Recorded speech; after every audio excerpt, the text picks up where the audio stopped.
এক গ্রামে এক বুড়ি থাকত। তার তিন কুলে কেউ ছিল না। বুড়ি একাই একটা কুঁড়ে ঘরে থাকত। বুড়ির স্বাদের একটা বাগান ছিল। সেই বাগানের সবজি তুলে রান্না করেই বুড়ি তার নিত্যদিন পেট চালাতো।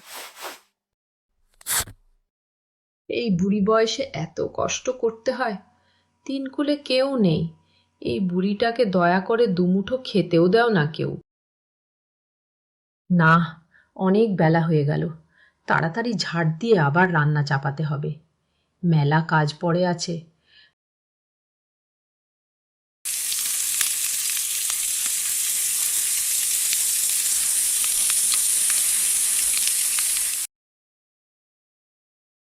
মা, আমি অনেক দূর থেকে আসছি। পথশ্রমে অনেক ক্লান্ত ও ক্ষুধার্ত। একটু কিছু খেতে দিবি? সাধু বাবা, আপনি ওই গাছের ছায়ায় বসে বিশ্রাম নিন, আমি আপনার জল খাবারের ব্যবস্থা করছি। বাবা, আমি গরিব অসহায় বুড়ি, আমার খুব বেশি সামর্থ্য নেই আপনাকে ভালো মন্দ খাওয়ানোর, তাই এটুকুই দিতে পারলাম। সাধু বাবা বুড়িমার দেওয়া খাবার খুব তৃপ্তি সহকারে খেলেন। আমি খুব খুশি হয়েছি মা তোমার সেবায়। কিন্তু তোমার কি ছেলে পুলে নেই? বুড়ি বয়সে এত কষ্ট কেন তোমার?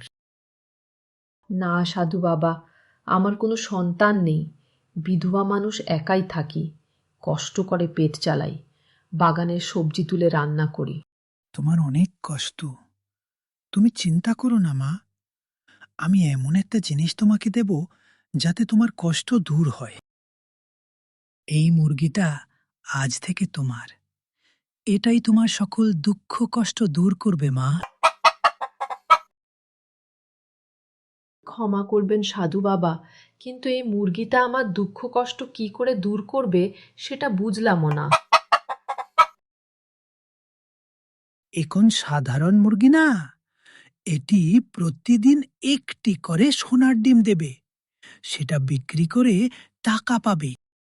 কিন্তু লোভ করলে সব শেষ হয়ে যাবে। মুরগিটি প্রতিদিন একটির বেশি সোনার ডিম কিন্তু পারবে না। অনেক ধন্যবাদ আপনাকে সাধু বাবা, আমি আপনার কথা মাথায় রাখব। আমি লোভ করব না কখনো। এরপর থেকে বুড়িমার আর কোনো দুঃখ কষ্ট রইল না। আর সাধু বাবার কথা মতো সেক্ষণও অতিলোভ করেনি।